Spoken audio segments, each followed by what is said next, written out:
नमस्कार। मैं हूं प्रेम कुमार। प्रेम से बोलो, सत्य बहुमत। आप सबका स्वागत है। विकास का मंत्र, सच्चा लोकतंत्र।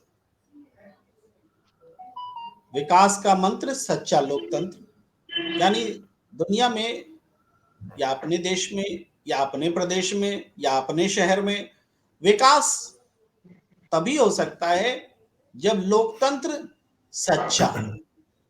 और सच्चा लोकतंत्र जो है, ये इसमें सच्चा वर्ड जो है ये बहुत गहरा है। अभी अभी प्रधानमंत्री नरेंद्र मोदी जी ने इंडिया कॉन्क्लेव में अपना भाषण खत्म किया है। मुझे नहीं पता था जब मैं सुबह यह विषय तय कर रहा था कि प्रधानमंत्री जी भी यही बोलेंगे, विकास का मंत्र लोकतंत्र। प्रधानमंत्री जी ने कहा है, हाँ, हमने सच्चा लोकतंत्र कहा है, थोड़ा सा फर्क है। तो ये जो बारीकी है उस पर हम चर्चा करेंगे।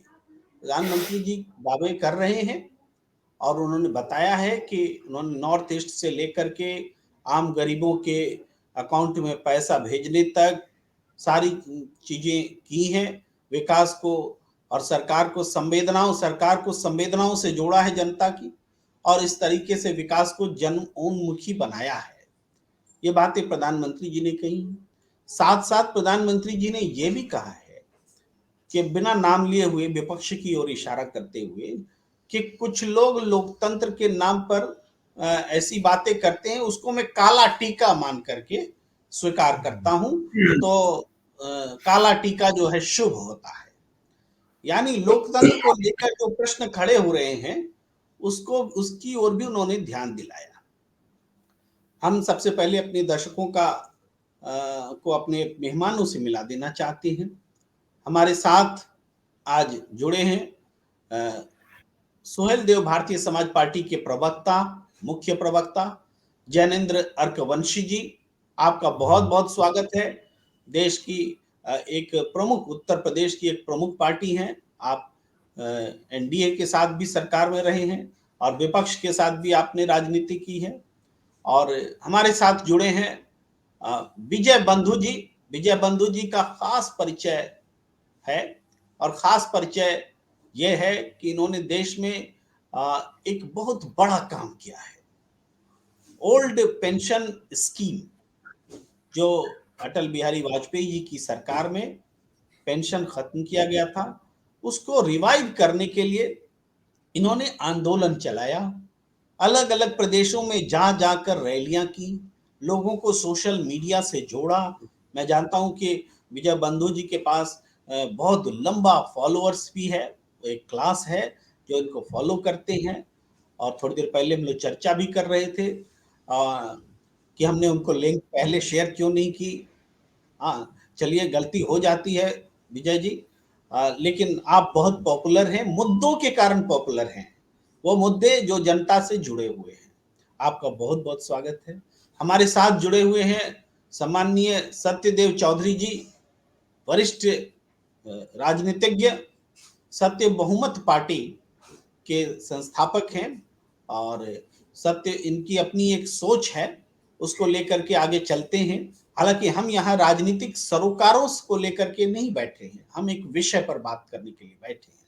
राजनीतिक दल से अर्कवंशी जी भी आते हैं, और लेकिन हम लोग लोकतंत्र पर चर्चा करने बैठे हैं। और सबका स्वागत है। भारतीय जनता पार्टी से भी जुड़े लोगों को भी हम जोड़ते रहेंगे, कांग्रेस से जुड़े लोगों को भी जोड़ते रहेंगे। यहाँ हम लोकतंत्र पर ईमानदारी से बात करना चाहते हैं। सबसे पहले जैनेन्द्र अर्कवंशी जी, आपसे ही बात शुरू करता हूं। जैनेन्द्र जी, हमारे देश में लोकतंत्र है, दुनिया का बहुत बड़ा लोकतंत्र है, सबसे बड़ा है। और प्रधानमंत्री जी भी कह रहे हैं, और आलोचनाओं को वो काला टीका बता रही हैं। लेकिन ये लोकतंत्र अगर वास्तव में सच्चा होता जैनेन्द्र जी, तो हमने इतनी सरकारें बदल ली। हर चुनाव में हमने देखा, देश की बहुत कम पार्टियां, जो प्रमुख पार्टियां हैं, सब सत्ता में रह चुके हैं। चाहे केंद्र में रहे हो, चाहे प्रदेश में रहे हो, चाहे गठबंधन में सहभागी होकर रहे हो। लेकिन समस्याएं जस की तस। जो अधिसंख्य आबादी है उसको लोकतंत्र का लाभ नहीं मिल रहा है। ये लोकतंत्र तो लगता है कि कुछ लोगों का लोकतंत्र होकर रह गया है। कुछ तो खामी है इस सिस्टम में।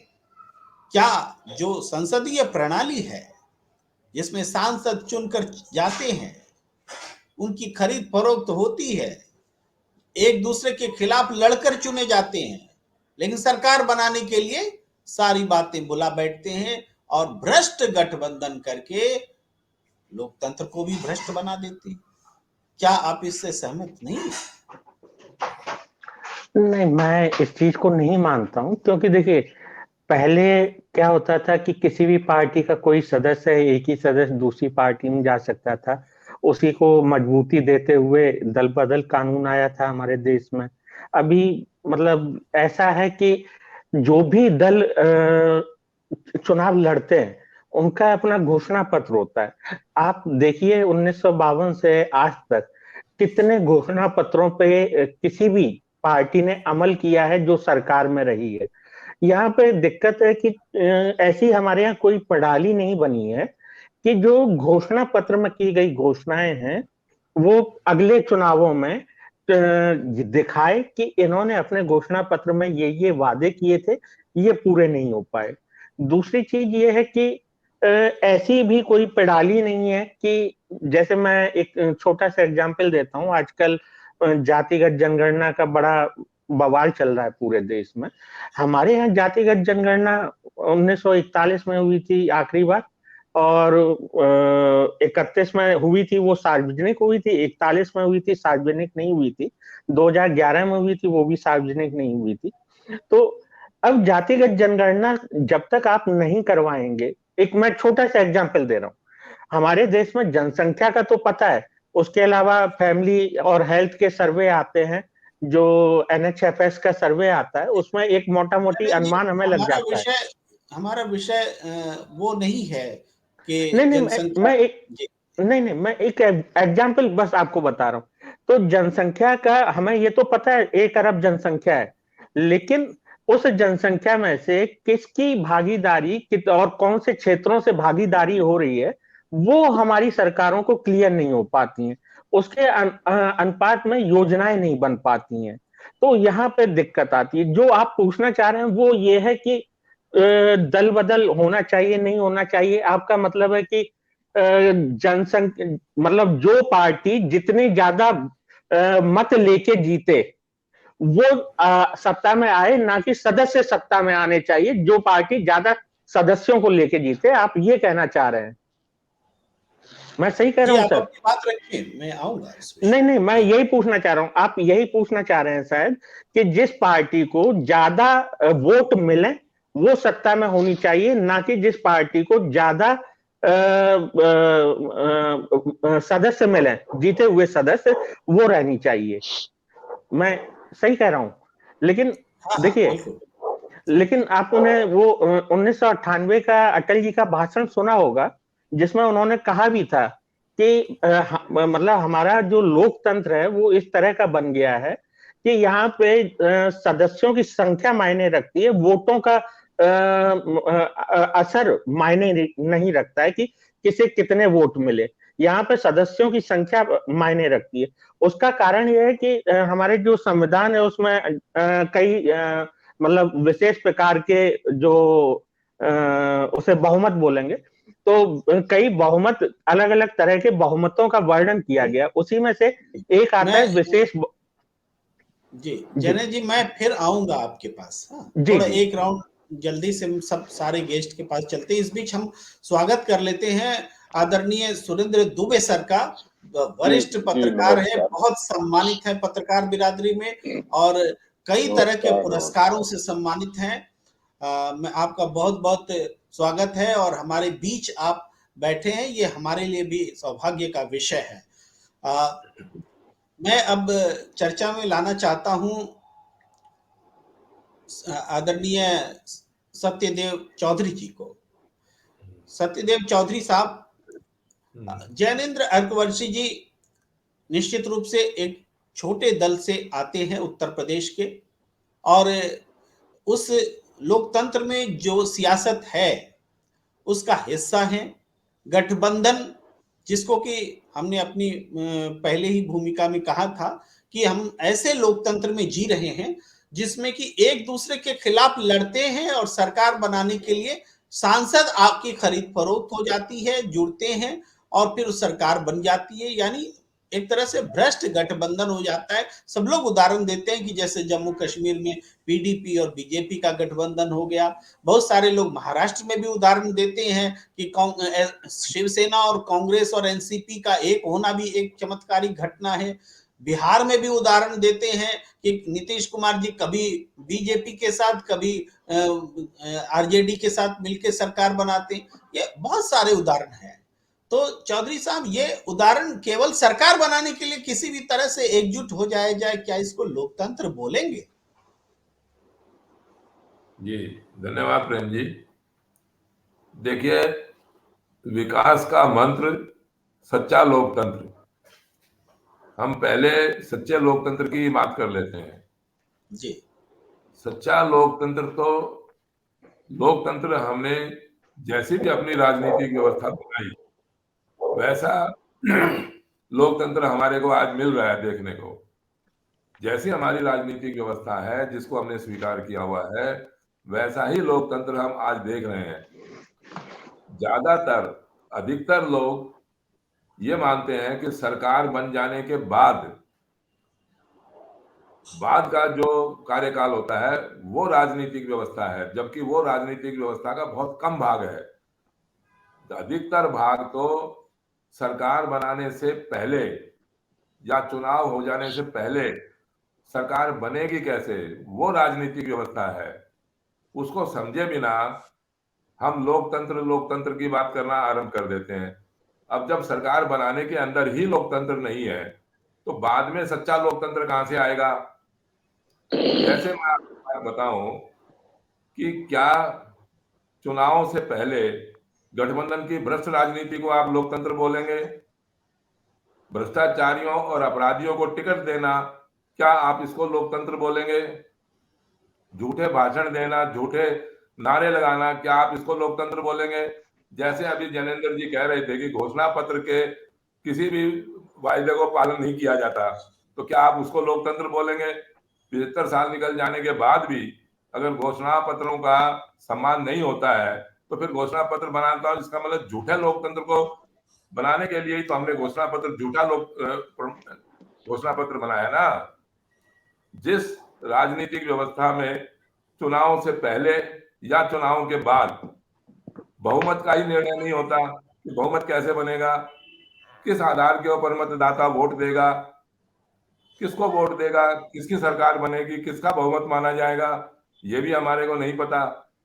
तो अब हमने देखिए जैसी राजनीतिक व्यवस्था को स्वीकार किया, हमने पूंजीपतियों की राजनीतिक व्यवस्था को स्वीकार किया हुआ है, तो पूंजीपति तो खूब मालामाल हो ही रहे हैं, उनके लिए तो लोकतंत्र बहुत अच्छे से अच्छा लोकतंत्र है।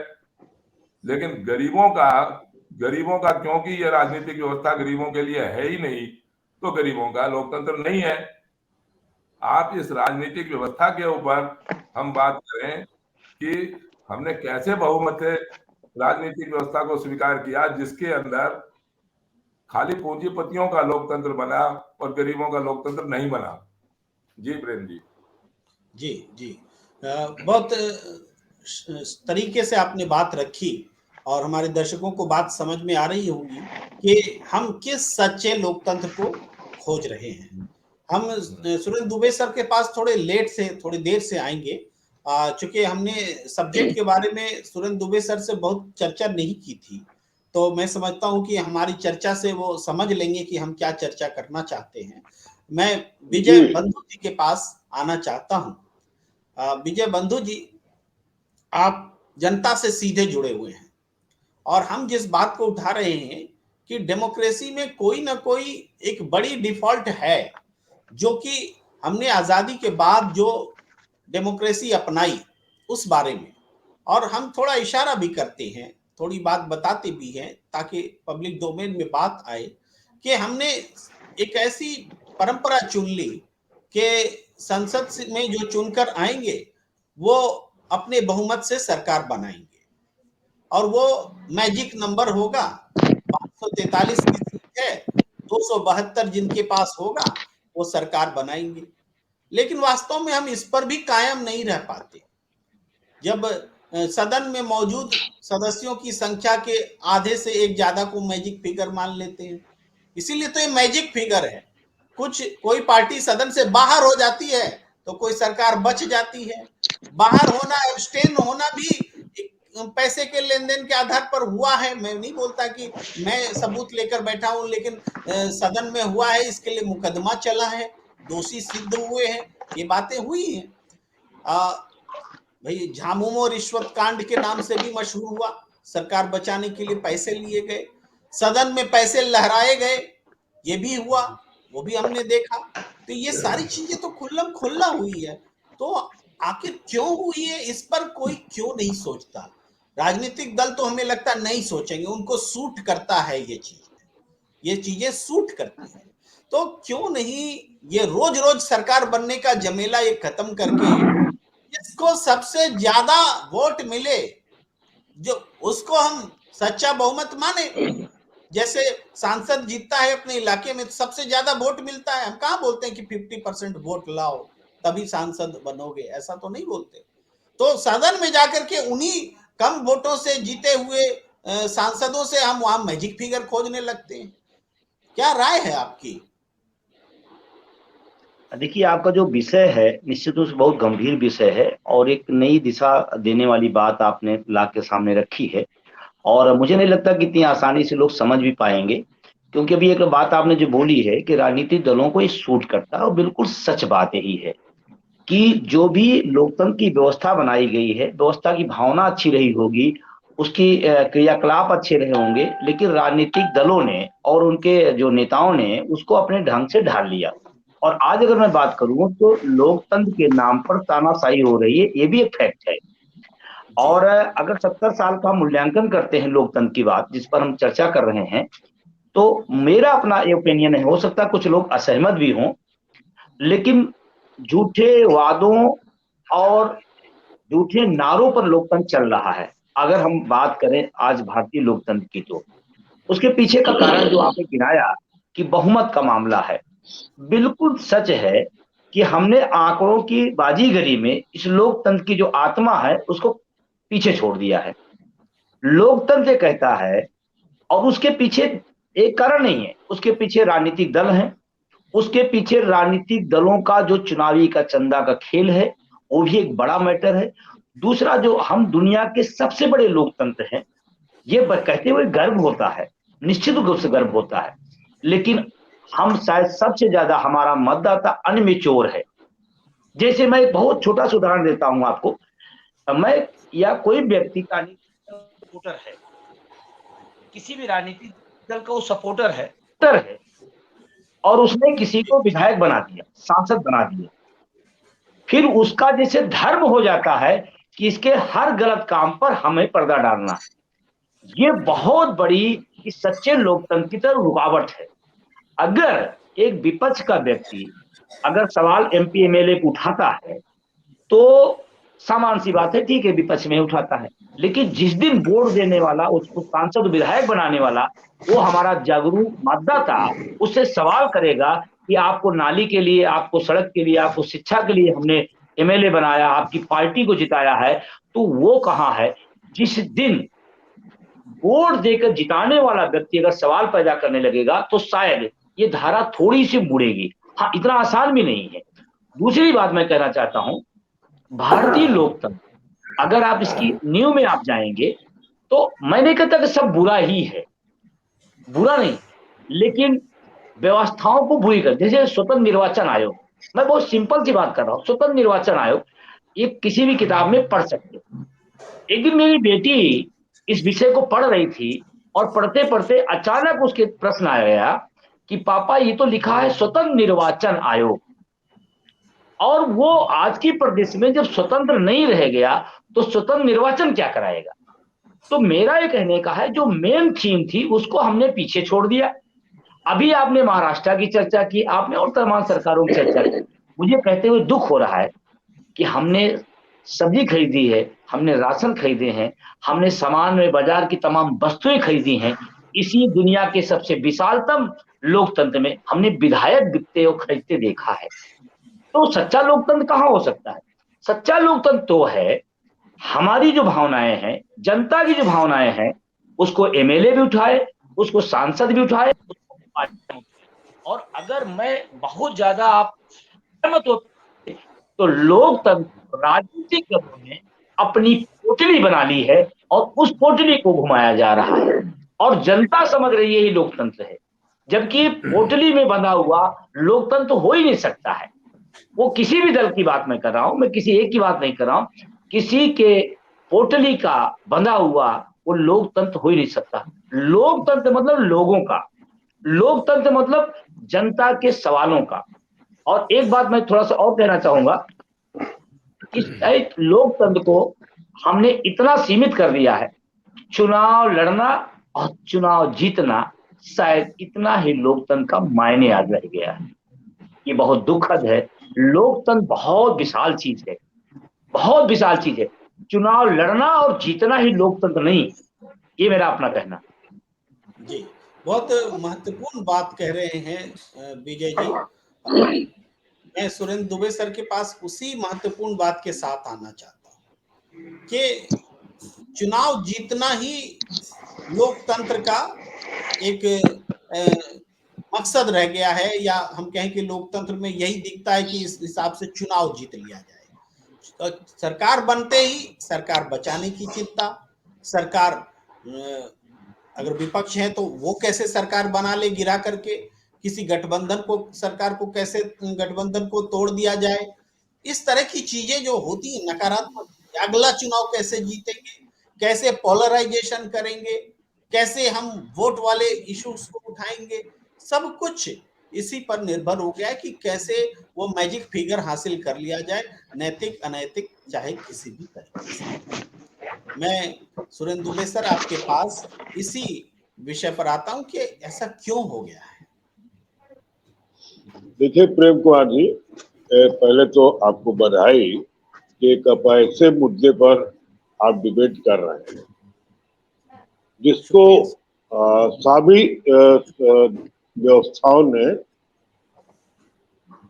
बैक बर्नर पर रख रखा है, मतलब उस पर चर्चा नहीं करना चाहते जी। और हमारे देश में इस समय जो लोकतंत्र की स्थिति है वो हमको बता रही है कि लोग कहीं है, तंत्र कहीं है।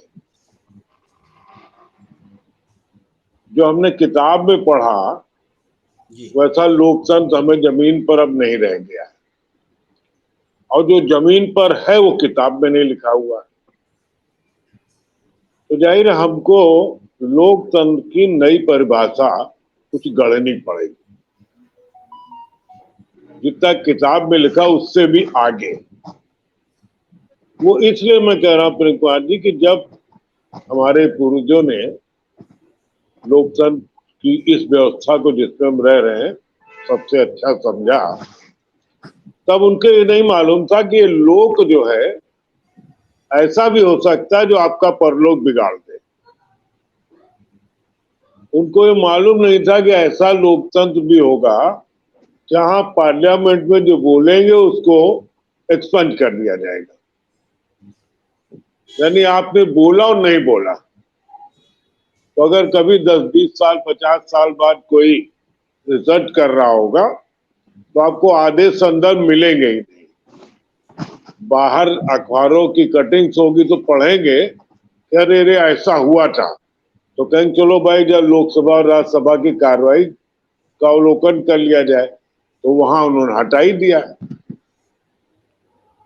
अब ये नई व्यवस्था, ऐसा किसी किताब में लिखा नहीं है और ना हमारे पूर्वजों ने ऐसा कभी सोचा कि ऐसी भी कोई व्यवस्था आ सकती है। एक चुनौती लोकतंत्र में व्यवस्था बनाई गई कि जो बहुमत होगा जिस दल का वो रूल करेगा, और उसमें चाहे राष्ट्रपति प्रणाली हो, प्रधानमंत्री प्रणाली है, और भी प्रोपोर्शनेट वोटिंग की प्रणाली है। तो अब एक नया लोकतंत्र हमारे सामने आ गया है कि जनता चुनती किसी को, जो चुना जाता है वो कहीं और चला जाता है। इस खतरे की कोई कल्पना हमारे पूर्वजों ने नहीं की थी। बीच में ये हुआ कि दल बदल कानून के लिए कई तरीके निकाल दिए गए। अब जो नए लोग आते हैं कहते हैं हमें दल बदल करना ही नहीं है, हम आपको बदल देंगे, आप जीत के आएंगे दूसरी पार्टी से और जाएंगे दूसरी पार्टी में, और वही जनता उस क्षेत्र की सर पटक के बैठ जाती कि यार हमने तो इसको भाजपा के लिए चुना था, ये कांग्रेस से चला गया। तो हमारे जो चयन है हमारा, उसका तो मजाक उड़ाया गया। तो इसकी व्यवस्था के लिए हमें ऐसी व्यवस्था करनी पड़ेगी कि जिस पार्टी से आप चुने गए हैं, अब अगले 5 साल तक आप उस पार्टी को किसी स्थिति में छोड़ नहीं सकते। अब आपको अगर मन बदलना है तो 5 साल बाद जब अगला चुनाव आएगा तब फिर अपना मन और तन सब बदलिएगा। फिर खाली इससे नहीं होगा, शायद हमें ये भी व्यवस्था करनी पड़ेगी कि ये जो 3 पैरों वाला लोकतंत्र हमने बनाया, क्या इसको सैद्धांतिक रूप से 4 पैर का बनाया गया? क्योंकि जो चौथा पैर है वो सैद्धांतिक रूप से नहीं है, उसकी कोई संवैधानिक स्थिति नहीं है। अब अगर उसको शामिल किया जाए तो कैसे शामिल किया जाए? क्योंकि जो वो चौथा खंबा जिस ढंग से बिहेव कर रहा है, अगर उस संविधान का अंग हो जाए तो और खतरनाक है, और न हो तो भी खतरनाक है। तो मुझे लगता है काफी एक लंबे डिस्कशन की जरूरत है। खाली इस पर मत जाइए कि कौन बहुमत पालेगा और कितने % वोट है, खतरे दूसरे हो गए। और चूंकि हम सबसे बड़ी डेमोक्रेसी है, इसलिए पूरी दुनिया का लोकतंत्र हमारी ओर देख रहा है कि हुजूर आप क्या कर रहे हैं, और जो आप कर रहे हैं उसी से हम सीखेंगे और आगे बढ़ेंगे। मैं सोचता अपनी प्रारंभिक टिप्पणी में इतना काफी है, फिर इसको आगे बढ़ाएं तो फिर देखते हैं उसको क्या निकलता है। सुरेंद्र दुबे सर ने बहुत चर्चा को एक गंभीरता दी है, क्योंकि लोकतंत्र के सच्चे नहीं होने को लेकर के सरकार चुने जाने की प्रक्रिया से अलग जो जो चीजें हैं उनको भी उन्होंने गिनाया है। हालांकि सरकार बनाने की प्रक्रिया इतनी महत्वपूर्ण होती है कि अगर सरकार बनाने की प्रक्रिया ही दूषित और प्रदूषित और कलुषित होगी तो उसके बाद उस सरकार से जैसा देश चलेगा वो लोकतांत्रिक नहीं हो सकता, उस पर भी उस दूषित होने और कलुषित होने का असर रहेगा। हम देख भी रहे हैं, देखिए अभी चौथे खंबे की बात कर रहे थे ज्ञानेंद्र जी, सुरेंद्र दुबे सर चूंकि खुद चौथे खंबे से हैं तो चिंता रहेगी। पूरे मीडिया ने मिलकर के हमारे प्रधानमंत्री जी को नोबेल पुरस्कार दिला दिया और सब लोग तालियां बजा रहे थे। हमारी चिंता तो यह है कि चलिए मीडिया तो किसी के प्रभाव में आ गया होगा, मूर्खता ही नहीं धूर्तता भी कर रहा होगा, लेकिन हमारे देश की लोकतांत्रिक रूप से चुनी हुई सरकार को प्रधानमंत्री के छवि की चिंता क्यों नहीं हुई? क्यों नहीं विदेश मंत्रालय जागा कि ऐसे तो नोबेल नहीं मिलता है प्रेस कॉन्फ्रेंस में बोल करके या प्रेस से बोल करके?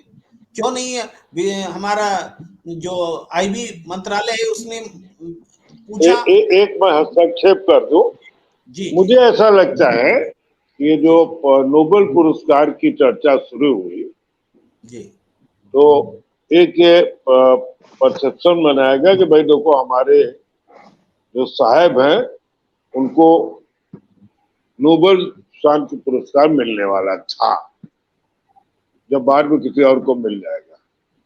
परंतु इन विपक्षियों ने हमारे देश को इतना बदनाम किया कि साहब को नोबेल पुरस्कार नहीं मिल पाया। ये भी अगर चर्चा हो तो हमें और आपको कोई बहुत आश्चर्यचकित नहीं होना चाहिए। जब नोबेल पुरस्कार किसको मिलेगा इसकी चर्चा हो सकती, तो जब नहीं मिलेगा तो हो सकता कह दें कि राहुल गांधी और ये जो ममता बनर्जी हैं, अरविंद केजरीवाल है, परसेप्शन बिल्डिंग का भी पॉलिटिकल एक काम है। हाँ, दूसरा वो भी मैं थोड़ा नॉन पॉलिटिकल होकर के भी देखता हूं कि सरकार में विदेश मंत्रालय है, सरकार में आईबी मिनिस्ट्री है। आईबी मिनिस्ट्री मीडिया को पूछ सकती थी, ये क्या चला रहे हो, देश के प्रधानमंत्री के बारे में चला रहे हो, कहां से खबर मिली, कैसे मिलता है, कुछ तो एक होना चाहिए। लेकिन सरकार ने वो भी नहीं किया। खैर, आज का विषय वो नहीं है, सिर्फ हम ये कह रहे हैं कि लोकतांत्रिक रूप से अगर सरकार नहीं चुनी जाएगी तो कुछ भी हो सकता है। जयेंद्र रघुवंशी जी। जी, मैं पहले तो इसी चीज पे बता देता हूँ कि जैसे आईबी मंत्रालय की आपने बात की, तो अभी कुछ दिन पहले एक फिल्मकार थे, उन्होंने कहा कि मुझे मेरी फिल्म को फिल्म मतलब राष्ट्रीय फिल्म पुरस्कार मिल गया है। फिर उन्होंने दूसरी बार कहा ऑस्कर मिल गया है। तब आईबी मंत्रालय नहीं बोला, जबकि एक नॉन पॉलिटिकल आदमी इस तरह के बयान और ट्विटर पर फैला रहा था। तो ये तो उनकी अपनी सरकार की छवि को फायदा पहुंचा रहा है, तो वो क्यों बोलेगा आईबी मंत्रालय। दूसरी चीज मैं ये बताना चाहूंगा कि पूरे लोकतंत्र में ही कहीं ना कहीं संविधान के अंदर तो नहीं, लोकतंत्र के अंदर ही खामी है। मैं उसका कारण बताता हूँ। एक सीट पड़ती है मलकागिरी, साउथ इंडिया में, और वहां पे 30 लाख मतदाता हैं, वो एक एमपी चुनते हैं। और एक सीट दमनदीप की है, वहां पे 47,000 मतदाता, 50,000 मतदाता हैं, वो एक एमपी चुनते हैं। क्या सभी को एक समान अधिकार प्राप्त है? इसका मतलब नहीं। क्यों? क्योंकि संविधान में पहले ही दिया हुआ है आर्टिकल 81 के अंतर्गत कि टोटल 550 सीटें होंगी और आबादी के हिसाब से राज्यों को उनका वेटेज मिलेगा। ठीक है, यहाँ पे वेटेज आबादी के हिसाब से नहीं मिल रहा है, क्योंकि हुआ क्या कि कई राज्यों ने जनसंख्या नियंत्रण तो अपना लिया, तो उनकी जनसंख्या कंट्रोल में आ गई, और कई राज्यों ने नहीं अपनाया, तो ये एक गलत परंपरा शुरू हो गई थी। दूसरी चीज ये कि कभी भी 1971 के बाद परिसीमन नहीं हुआ, मतलब हुआ है लेकिन वो बहुत छोटे स्तर पे, कहीं किसी जिले में हो गया, कभी कोई नया राज्य बना तो वहां पे परिसीमन हो गया सीमाओं का। तो अब जब परिसीमन नहीं हुआ तो आप कैसे उम्मीद कर सकते हैं कि सभी को बराबर हक मिल पाएगा? अगर 30 लाख लोग एक व्यक्ति को चुनते हैं और एक 50,000 लोग एक व्यक्ति को चुनते हैं, तो यहाँ पे थोड़ा डिफरेंस है। दूसरी चीज मैं बताना चाहूंगा, जो आप बोल रहे थे कि क्या सच्चा लोकतंत्र है, तो यहाँ पे देखिए जो स्वतंत्र चीजें हैं उन्होंने काम करना दरअसल बंद कर दिया है। और इसका कारण मैं नहीं बता पाऊंगा क्यों बंद कर दिया है, क्योंकि जब न्यायपालिका कुछ नहीं बोल रही थोड़ा है सा तो मैं बोलता क्या हूँ, बोलूं। एक लाइन नरकुंशी जी, एक लाइन जी। के दूध से तो हम बहुत कुछ सोचते हैं, खीर बना लेंगे, मिठाई बना लेंगे, पनीर बना लेंगे, बहुत कुछ सोचते हैं। लेकिन दूध में अगर फटान पड़ जाता है, खट्टा कुछ पड़ जाता है, तो दूध फट जाता है ना। हालांकि फिर भी कुछ वो प्रतिफल दे जाता है, लेकिन बहुत कुछ हम नहीं बना पाते। तो हमारे लोकतंत्र में के कारण बनने वाली सरकार में कुछ फटान पड़ गया है, कुछ खट्टा पड़ गया है, तो बन तो रहा है। जी जी, मैं वही कह रहा था, आप संविधान को दूध समझ लीजिए। अब संविधान दूध फट के मट्ठा बन गया है, उससे हम पनीर बना सकते हैं, छेना बना सकते हैं, लेकिन संविधान का जो असली स्वरूप दूध वाला है वो अब नहीं रहा, अब वो बदल गया है। क्योंकि उसका कारण ये है कि बहुत सारी चीजें, जैसे न्याय, मैं अभी बता रहा था कि न्यायपालिका जैसे स्वतंत्र जो चीजें हैं उनके बारे में नहीं बोलती है, उन पर टिप्पणी नहीं करती। कभी टिप्पणी कर दी लेकिन उसने कभी काम करने को नहीं कहा कि हाँ आप स्वतंत्र होके काम कीजिए। बहुत सारी स्वतंत्र संस्थाएं थी, मैं बड़ा चौंक गया था कि कैग जैसी स्वतंत्र संस्था है जो कभी 55 रिपोर्ट और 70 रिपोर्ट साल में दिया करती थी, आज 11 रिपोर्ट देती है। निर्वाचन आयोग है, उसके बहुत सारी मैं बोलता हूँ कि उसको बहुत सारे कार्य करने चाहिए थे। हालांकि मैं पार्टी से संबंधित हूँ, लेकिन फिर भी मैं बताना चाहूंगा यहाँ निर्वाचन खुल आयोग के के बोल अंदर भी सकते हैं, यहाँ पार्टी नहीं आइडेंटिटी नहीं से हट करके भी बोल सकते हैं। स्वतंत्र संस्थाओं पे नहीं बोल सकते इतना ज्यादा, लेकिन हाँ वहां पे क्या है कि वहां पे भी बहुत सारी दिक्कतें हैं निर्वाचन आयोग में कि समय पे कार्य, मतलब जब भी चुनाव होते हैं वो इन चीजों को नहीं रोक पाता है। अगर आपको याद होगा एक नमो टीवी उभर आया था 2019 लोकसभा चुनाव से पहले। अब वो कैसे उभर आया, चुनाव आयोग ने उसका संज्ञान क्यों नहीं लिया, उसको तुरंत बंद क्यों नहीं करवाया, या करवाने का उसने कुछ कहा तो क्यों नहीं किया गया, उस पर न्यायपालिका ने क्यों नहीं बोला? क्या न्यायपालिका को नहीं दिख रहा था कि एक चैनल, यानी कि एक चैनल का अपलोडिंग और डाउनलोडिंग में ही कम से कम 200-250 करोड़ रुपया खर्च हो जाता है अगर चैनल स्टार्ट करना हो। तो आप एक चैनल स्टार्ट कर देते हैं तो न्यायपालिका या चुनाव आयोग उसके ऊपर कोई कार्रवाई नहीं करता। दूसरी चीज मैं बताना चाहूंगा कि इसके अलावा जैसे आपने कहा कि दल बदल का, जो मुझे खराब लगता है, क्योंकि हमारी पार्टी छोटी है, लेकिन अगर हम सरकार के साथ नहीं जाएंगे तो जिन लोगों ने चुना है हम उनके कार्य कैसे करवा पाएंगे? उसका कारण ये है कि एक तो होती है जो विधायक निधि, सांसद निधि होती है, उससे हम बहुत सारे कार्य वो तो कर सकते हैं जो किसी उस क्षेत्र विशेष में, अब मान लीजिए वहां पे ट्रेन आनी है या ट्रेन की पटरी गुजरनी है, वो मैं अपनी सांसद निधि या विधायक निधि से तो नहीं कर पाऊंगा। और सरकार क्यों दूसरे विधायकों, जैनेंद्र जी जी टोकना पड़ेगा, मुझे टोकना पड़ेगा। जी तब तो पूरे देश में राष्ट्रीय सरकार ही चलनी चाहिए जैनेंद्र जी, सारी पार्टियां मिलकर सरकार चलाएं, सब सरकार में रहें, खूब काम करें, ऐसा भी आप सोच सकते। विपक्ष की जरूरत क्या है जी? नहीं तो देखिए ना, 43 पार्टियों का गठबंधन है, इन 43 में से आधी पार्टियां तो ऐसी हैं जो पिछले इनसे पहले वाली सरकार के साथ भी थी। आप ऐसे सोचिए, अगर इन आज 43 वो में से 43 पार्टियों की गठबंधन सरकार नहीं है। नहीं नहीं, आज 43 तो गठबंधन सरकार नहीं है, 27 भी नहीं लेकिन है 43 सरकार। पार्टियों का गठबंधन है। मैं गठबंधन सरकार नहीं कह रहा हूं, गठबंधन 43 का है, उसमें 4-5-6 अलग हो गई हैं। 2019 में 43 था, उसके बाद अकाली दल या शिवसेना या और 2-4 झारखंड के और इधर के नॉर्थ ईस्ट के दल अलग हो गए हैं। मैं ये नहीं कह रहा हूं गठबंधन सरकार है, मैं कह रहा हूं सरकार है गठबंधन की, सरकार के अंदर गठबंधन है लोगों का। तो वो उनमें से आप उठा के देखेंगे 10-15-20 दल आपको ऐसे मिलेंगे जो पिछली सरकार के समय उसके साथ गठबंधन में थे। और आप क्यों ऐसा कह सकते हैं कि वो नहीं होने चाहिए थे? क्योंकि उन्हें अपने क्षेत्र की जनता का अगर काम करना है तो वो, अगर आप देखिए इतने बड़े बड़े चाहे साउथ, जैनन जी बहुत छोटा सा सवाल, तेलंगाना राष्ट्र पार्टी अब भारत राष्ट्र पार्टी हो गई है ना? तो क्षेत्रीय दल से राष्ट्रीय दल हो गई है, तो आपको क्या लगता है तो कि ये राष्ट्रीय स्वरूप ग्रहण कर लेने के बाद उनका पार्टिसिपेशन बढ़ जाएगा कि वो बड़ी पार्टी हो जाएगी, या आप भी ऐसा कर सकते हैं, गठबंधन में होने के लिए ऐसा कर सकते हैं? ये क्या है, ऐसा क्यों किया जाता है? नहीं, आजकल के टाइम में क्या हो गया है, मार्केटिंग का एक जमाना हो गया है और एक परसेप्शन बनाना। यहाँ पे कोई तेलंगाना पार्टी मतलब राष्ट्रीय पार्टी तो नहीं बनने जा रही है।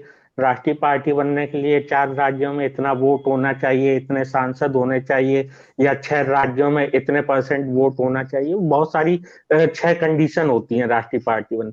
उनका मत है कि वो परसेप्शन करना चाह रहे हैं तेलंगाना राष्ट्र पार्टी से भारत राष्ट्र पार्टी बन के। वो परसेप्शन क्या कहना चाह रहे हैं, क्योंकि आजकल क्या है, जो विपक्ष है उसकी एकता भी आपस में कहीं मतलब चलिए कुछ देर के लिए साथ में आती है, लेकिन आपकी बात जहां आ पे गई है जी बस 10 सेकंड, जहां पे जी। प्रधानमंत्री बनने का नाम आता है कि प्रधानमंत्री कौन होगा, विपक्षी एकता भंग हो जाती है। तो यहाँ पे बाकी सभी लोगों को सोचना पड़ेगा। मैं तो ऐसा नहीं कहता हूं कि मतलब विपक्ष में रहें या पक्ष में रहें, तो आप अपनी सीमाओं को लांघिए, लेकिन मैं ये कहता हूं कि आप सीमाओं को ना भी लांघे तो भी आप जनता के लिए कार्य कर सकते हैं। हाँ, बिल्कुल। जैनन जी की बात को आपने, विजय जी आपने सुना, और वो बता रहे हैं कि सरकार में रहना जरूरी है छोटे दलों को, इसीलिए छोटे दल जो हैं वो सरकार में शामिल होने के लिए उनकी उनकी गलती क्या है ये कह रहे हैं। तो लेकिन मैं तो विजय बंधु जी कह रहा हूं कि छोटे दल ऐसा कहें तो उनकी गलती वास्तव में नहीं है। गलती तो असली जगह है जहां कि सरकार कैसे बननी चाहिए वहां तय करने में हम गलती कर रहे हैं। कि अगर बहुमत के आधार पर सरकार बनाने की परिपाटी हम शुरू कर देते तो जनता उसी तरीके से पोलराइज होती, छोटी पार्टियों में क्यों होती, बड़े कुनबे में होती। छोटी पार्टियां मिलकर के भी अगर 43 दल का सरकार गठबंधन सरकार ही बनाना है तो ये छोटी पार्टियां एक साथ ही बीजेपी में शामिल हो जाए ना भाई, सरकार में रहे, आप काम करिए देश प्रदेश का लोकल स्तर का। जी विजय बंधु जी, अनम्यूट कर लेंगे प्लीज, अनम्यूट कर लेंगे। मैं तो उसी दिशा में चल रहा था। अब अभी पार्टी के प्रवक्ता ने कहा, तो अगर हम इन्हीं चीजों को छोटे लेवल पर कर रहे हैं तो कुछ लोग बड़े लेवल पर कर रहे हैं, तो फिर सच्चे लोकतंत्र की बात करना बेमानी हो जाएगी। हमें इस्टेब्लिश होना पड़ेगा, हमें खड़ा होना पड़ेगा। और ये भारतीय लोकतंत्र में जो व्यवस्था विपक्ष की बनाई गई है उसके भी कार्य है। सत्ता के जितने काम है लोकतंत्र में उससे ज्यादा विपक्ष का काम है। सत्ता हमेशा तंत्र को मजबूत करता है, विपक्ष हमेशा लोक को मजबूत करता है। दुर्भाग्य है कि लोकतंत्र लोगों के लिए था, लेकिन आज तंत्र लोक पर हावी हो गया। लोक पर तंत्र राज कर रहा है, जबकि तंत्र पर लोगों का राज होना चाहिए। और तमाम ऐसी विसंगतियां हैं, जैसे अभी आपने बहुत एक गंभीर बात कही कि हम काम कराना चाहते हैं इसलिए सत्ता में भागीदारी आवश्यक है। उनकी बात से हो सकता सहमत भी हूं, लेकिन अगर आप इसी को देखेंगे तो इसका मतलब जो आपने उठाया प्रश्न ये भी बहुत गंभीर है। फिर हम अलग अलग क्यों, हम एक साथ खड़े हो जाए, फिर हम अलग विधायक क्यों चुने, अलग झंडा, अलग एजेंडा, अलग अपना निशान, क्या जरूरत है उसको? जब सत्ता के साथ रहना तो सत्ता के साथ रहना है। दूसरा, लेकिन जो मैं गंभीर बात उठाना चाहता हूं आपके इस माध्यम से, देखिए लोकतंत्र को अगर हम आप नजदीक से देखेंगे तो मेरा अपना व्यक्तिगत मत है कि ये निश्चित रूप से उस गरीब तबके, पीड़ित वंचित तबके के लिए व्यवस्था लाई गई। जैसे मैं आपको उदाहरण दूं, कानून किसी व्यक्ति के, बड़े व्यक्ति के संरक्षण के लिए लगाया गया, गरीब व्यक्ति के संरक्षण के लिए लाया गया। हाँ, दुर्भाग्य है कि वो अब पलटा मार गया है, लेकिन उसके विजन में ही था, उसके उद्देश्य में, मिशन में ही था। इसी तरह लोकतंत्र लोगों के लिए लाया गया था, लेकिन अब लोगों के ना होकर के राजनीतिक दलों की ठिठरी में बंध गया है। एक जो बड़ा सवाल मैं कहना चाहता हूं, आज के डेट में अगर हम लोकतंत्र की परिभाषा को देखें तो शायद एक नया शब्द मैं बता रहा हूं, एक नया शब्द मैं कह रहा हूं कि चुनी हुई सरकारें, लोकतांत्रिक ढंग से चुनी हुई सरकारें तानाशाही की तरफ बढ़ रही, जो लोकतंत्र के बेस पे आगे खड़े हुए हैं, जो कहते हैं हम लोकतांत्रिक देश के हैं और लोकतांत्रिक सरकार चला रहे हैं, लेकिन दुर्भाग्य से वो लोकतांत्रिक व्यवस्था बिल्कुल खत्म होकर तानाशाही प्रवृत्ति हो। जैसे एक उदाहरण मैं आपको देना चाहता हूं, पार्टी ने फरमान दे दिया ये मुख्यमंत्री बनेंगे, सबने उसी को मान लिया, जबकि मुख्यमंत्री की प्रक्रिया भी है। पार्टी का फरमान नहीं, विधायक दल के नेता, सांसदों के नेता को हम अपना नेता चुनते हैं। लेकिन क्या हो रहा है, अब कल्पना करें जहां पर इतना समझदार लोग, प्रतिनिधि लोग, विधायक और सांसद हैं, अगर वो लोकतंत्र स्थापित नहीं कर पा रहे हैं तो आम जनता से हम क्या उम्मीद करें? मतलब सीधे फरमान है कि उनको मुख्यमंत्री बनाना है। और एक अभी एक मैं थोड़ा हटके है, लेकिन मैं कहना चाहता हूं कि विजय बंधु जी, हटाना भी तो देख लीजिए, पूरा मंत्रिपरिषद ही हटा दिया जाता है। मतलब मैं वो कहना चाहता हूं, अभी जैसे हुआ, अभी जैसे मैं एक शिक्षक हूं, हमारे यहाँ कोई व्यक्ति अगर फेल हो जाता है बच्चा, तो हम उसे फेल मानते हैं, उसे बैठना है, फिर से पढ़ना है। यहाँ व्यक्ति हार जाता है फिर भी मंत्री बन जाता है, ये झूठा लोकतंत्र है। यहाँ व्यक्ति हार जाता है फिर भी डिप्टी सीएम बन जाता है। ये कोई एक दल की बात नहीं कर रहा हूं, यहाँ व्यक्ति हार जाएगा विधायक की तो राज्यसभा चला जाएगा। इसका मतलब लोकतंत्र का मजाक इन राजनेताओं ने, राजनीतिक दलों ने खूब जम के उठाया है। मतलब हारे हुए व्यक्ति को आप राज्यसभा भेज रहे हैं, हारे हुए व्यक्ति को आप डिप्टी सीएम बना रहे हैं। आपने जनता के उस बहुमत को, उस निर्णय को आपने इग्नोर कर दिया। ये बड़ा सवाल है, और इसमें दुर्भाग्य है कि जनता टुकुर टुकुर देख रही है। जो उसकी मालिक थी वो नौकर बन गई है, और जिनको हमने अपना सेवक बना के भेजा वो मालिक बन बैठे हैं। विजय बंधु जी ने बहुत शानदार तरीके से लोकतंत्र को बताया मुझे बहुत मजा आया सुनने में, दर्शकों को भी आया होगा और आएगा जब ये वीडियो लोगों के बीच जाएगा।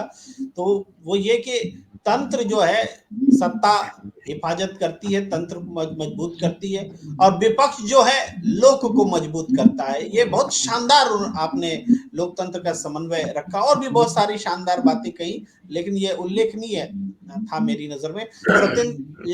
सत्यदेव चौधरी साहब, आपके पास आता हूं, कुछ बोलना चाहते हैं हरवंशी जी? अच्छा, आपका हस्तक्षेप ले लेता हूँ जी। हाँ, मैं बस इतना बताना चाह रहा हूँ कि संविधान में ही ये परपाटी है, संविधान में ही ये अनुबंध है।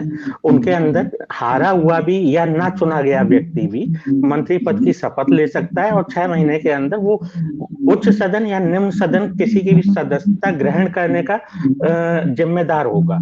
इतना कहा गया है। तो ये संविधान की, और हमारा संविधान 11 मैं क्यों कहना चाहता हूँ, मैं भी संविधान का टीचर हूँ। संविधान में तो बहुत चीजें कही गई, आपके पक्ष में आ गए तो संविधान आ गया, आपके पक्ष में नहीं आया तो संविधान नहीं आया। ये तो सवाल है। नहीं, मैं जब से बैठा हूँ तब से संविधान की बात कर रहा हूँ, बीच में नहीं टोका था आपके। अगर आपके अकॉर्डिंग बना तो संविधान का पार्ट आ गया, अगर आपके अकॉर्डिंग नहीं बना तो संविधान की हर उल्टी चीजें हो रही है।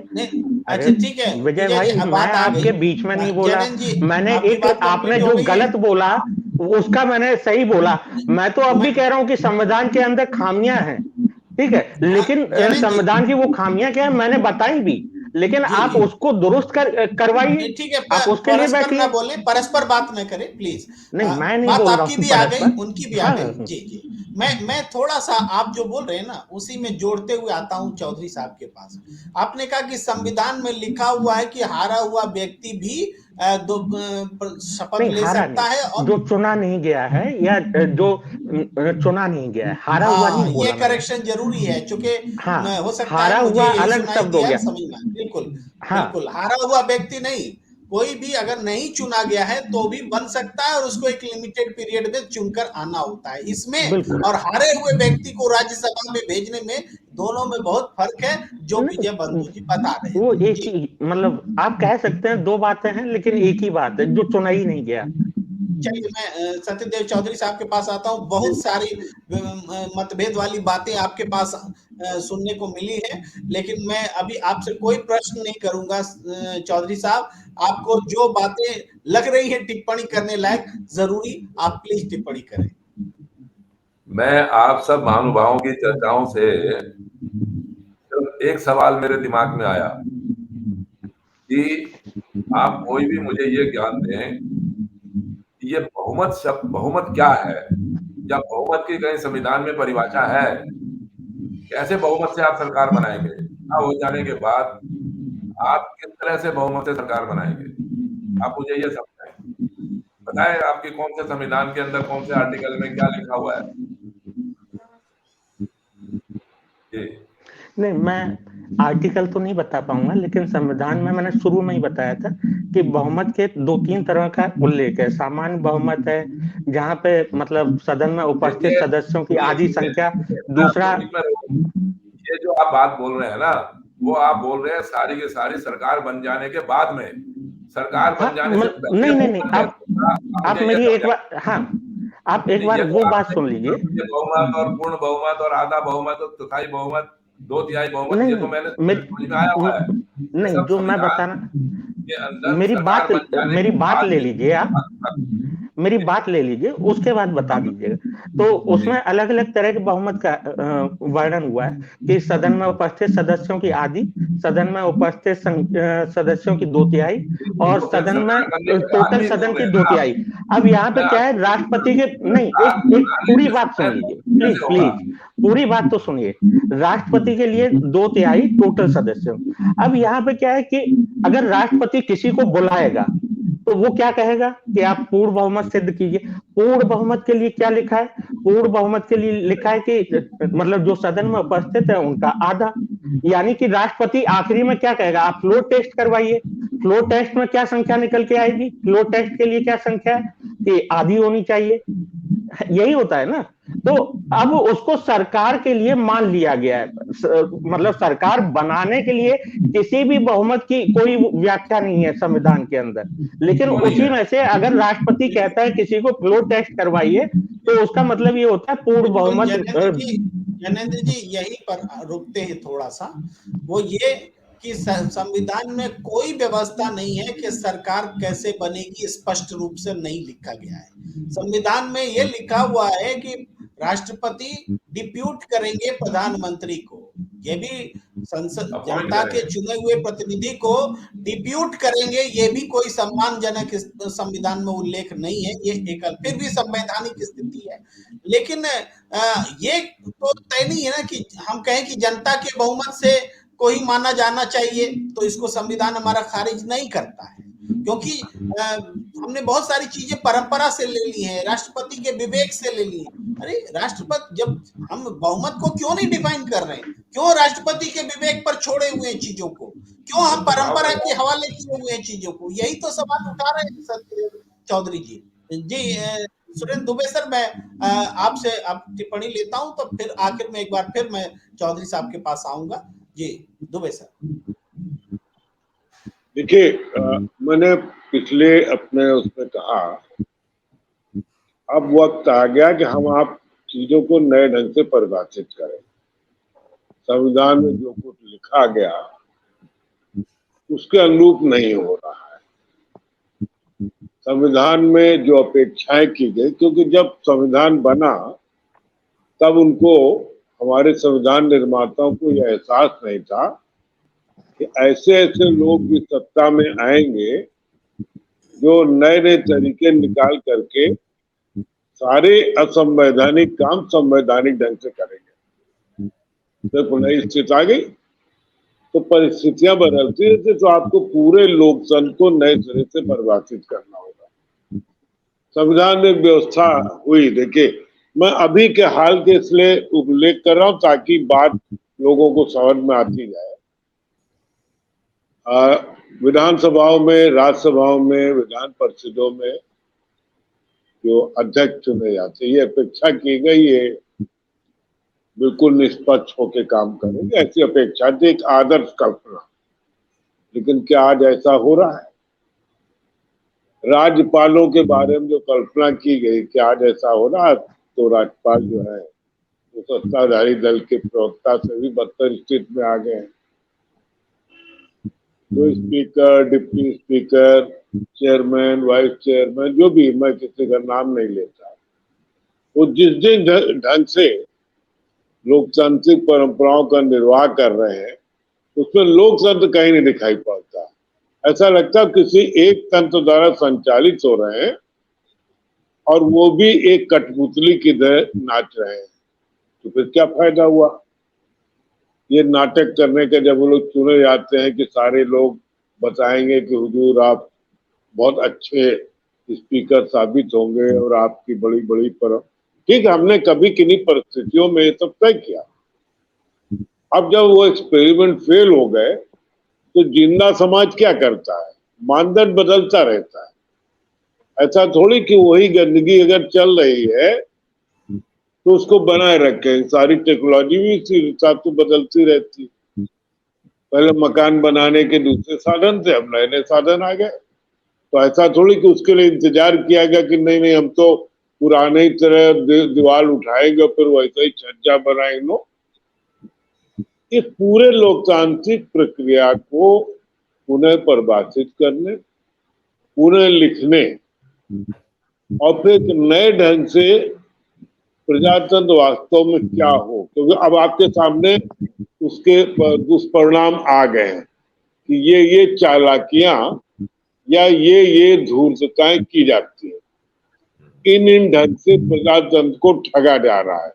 तो जितने लूप होल्स है उनको हम बंद करें और नई एक ऐसी व्यवस्था करें लोकतंत्र के नाम पर जिसमें वाकई ये हो कि हाँ लोक की चल रही है और लोक के कल्याण के लिए तंत्र चल रहा है। अभी यह है कि एक तंत्र चल रहा है जिसके इर्द गिर्द और क्या कहते हैं कोल्हू के बैल की तरह लोग को चलाया जा रहा है और उसके आंख में पट्टी बांध दी गई है, इधर देखो न उधर देखो, सुरेंद्र बस दुबे तुम सर, चलते रहो तंत्र के इर्द गिर्द। जी सुरेंद्र दुबे सर ने ये बताया और हम सब पैनलिस्ट इस बात से सहमत तो हो जाते हैं कि लोकतंत्र अपने जिस तरीके से चलना चाहिए वैसे नहीं चल रहा है, लेकिन स्थिति सुधरेगी कैसे, इस बारे में थोड़ी रोशनी डालें सत्यदेव चौधरी साहब। देखिए, मैं सुरेंद्र दुबे जी का, आदरणीय सुरेंद्र जी का सभी बातों से मैं सहमत हूं कि जिन बातों से समस्याओं के समाधान नहीं हुए तो वो तो हमारे को दोबारा से समाधान की ओर आना पड़ेगा। दोबारा से हमारे को ये लोकतंत्र की बात करनी पड़ेगी, बहुमत की बात करनी पड़ेगी। मैंने अभी सवाल किया था कि सरकार बनाते समय बहुमत कैसे होना चाहिए, इस बात का उत्तर नहीं मिला मेरे को। तो जब सरकार बनाते समय ही लोकतंत्र नहीं है तो बाद में लोकतंत्र की बात करना तो बिल्कुल बेमानी है। और मेरा ये सुझाव है, पिछले 15 वर्षों से मैं इस बहुमत की बात के ऊपर चर्चा कर रहा हूं लोगों से। मेरे को ये लगा कि सांसदों के बहुमत से सरकार बनाना ही एक भ्रष्टाचार का सबसे बड़ा कारण है। भ्रष्टाचार के अंदर महंगाई, बेरोजगारी, गंदगी, बीमारी सब कुछ आ गया। सारे दोषों का कारण सिर्फ सांसदों के गठबंधन के बहुमत से सरकार बनाना इसका कारण भ्रष्टाचार का कारण है। और इसके बदले में यदि आपको सच्चा लोकतंत्र चाहिए तो लोकतंत्र हम उसी को बोलते हैं जो लोगों के मत से, लोगों के ज्यादा मत से सरकार बने। अब जब एक सांसद 1 वोट से जीत गया, एक सांसद 1 लाख वोट से जीता, एक सांसद 5 लाख वोटों से जीता, जिस तरह से अभी जगेंद्र जी बात कर रहे थे कि 30,000 की कॉन्स्टिट्यूएंसी है और 31 लाख की कॉन्स्टिट्यूएंसी है, तो जो एक सांसद 1 वोट से जीता या 1,000 वोट से जीता वो भी एक सांसद है, जो 5 लाख वोटों से जीता वो भी एक सांसद है। ये कॉन्स्टिट्यूएंसी को जो आप बात बोल रहे हैं वो तो सारे देश में है ना, है तो वो हमारे देश का भाग। वो सभी राजनीतिक पार्टियों के लिए वो कॉन्स्टिट्यूएंसी एक ही है। ये तो नहीं कि आपके लिए वो कॉन्स्टिट्यूएंसी अलग हो गई, दूसरे के लिए अलग हो गई। और ऐसी कॉन्स्टिट्यूएंसी तो शायद कोई 1-2 या इक्का-दुक्का ही और होंगी, इसके अलावा और कोई दूसरी, तीसरी, चौथी कॉन्स्टिट्यूएंसी नहीं है। तो जब आप बहुमत का निर्णय कर लेंगे, बहुमत की परिभाषा बना देंगे, इसकी आज के दिन कोई परिभाषा नहीं है। ये तो धन-बली का और दबंगी का बहुमत है। आज के दिन बहुमत किसी का है जो धन-बली है, जो दबंगी है। वरना गरीबों की कौन बोलेगा? गरीबों को तो ऐसे ही बस लालच दे दो, झूठ बोल दो और उसके बाद वोटों की एक औपचारिकता निभा दो। चुनाव की तो एक औपचारिकता है। अब चुनाव ना भी करवाओ, क्या फ़र्क पड़ता है? मत करवाइए। आपके यहाँ ये भी कोई वर्णन नहीं है, इतना परसेंट वोट तो होना ही होना है, उसके बिना हम उसको चुनाव नहीं मानेंगे। आप वोटर तो बना देते हो 18 साल वाले को और 25 साल की उम्र तक वो चुनाव मालूम होना चाहिए कि कितने वोटर हैं ये। 18 से 25 साल की उम्र वाले 30% के करीब वोटर हैं और 30 करोड़ वोटरों का आपने वोटर लिस्ट में ही नाम नहीं लगा रखा। एलिजिबल वोटर है 121 करोड़ और वोटरों की लिस्ट की संख्या है खाली 91 करोड़। तो 30 करोड़ वोटर कहाँ चले गए? 30% वोटर आपने 18 से 25 साल वाले बना रखे हैं, तो चुनाव ही कर सकते। फिर कहते हो जी भ्रष्टाचार का ठीकरा उनके ऊपर फोड़ते हो, इन्होंने वोट देके हमारे को बनाया। तो देखिए, पहले आप राजनीतिक व्यवस्था की चर्चा करते हुए आप ये सोचिए कि ये बहुमत बनेगा कैसे, बहुमत कैसे बनना चाहिए, इसको परिभाषित करने में लिखने में क्या आपत्ति है, इसके ऊपर चर्चा करने में भी क्या आपत्ति है। मैंने अभी तक इस उम्र में एक भी पार्टी को, एक भी नेता को, किसी भी पत्रकार तक को भी बहुमत के ऊपर बात करते हुए नहीं सुना, सिवाय प्रेम कुमार जी तो जी बहुमत की परिभाषा करने में आपकी सारी समस्याएं हल होती हैं, तो फिर उसके ऊपर चर्चा क्यों नहीं करते? बिल्कुल, ये बहुत महत्वपूर्ण बात है कि हम आजादी के इतने साल बाद तक, आजादी के 75 साल बाद तक हम सरकार कैसे बने, इसको हम परंपरा में और विवेकाधिकार में छोड़े हुए हैं। और सत्य बहुमत, असली बहुमत को हम परिभाषित तो नहीं कर पाए हैं। तो सच्चे लोकतंत्र के लिए हमारी जो तलाश है, हमारी जो इच्छा है वो जारी रहेगी। सच्चा लोकतंत्र कैसे आए, इस बीच जैनेंद्र जी कुछ बोलना चाहते हैं, आपने आपको अनम्यूट कर मैं लीजिए। आखिरी की 2 लाइनें बस बता दूं। सच्चा लोकतंत्र लाने के लिए आप तो परिसीमन समान रूप से कर दीजिए, तो जिसके ज्यादा सीटें आएंगी उसी को ज्यादा वोट मिलेगा। बहुत सीधी सी बात है। लेकिन अगर आप कहते हैं कि सदस्य इसके ज्यादा है, वोट इसको ज्यादा मिला, तो ये गलत है।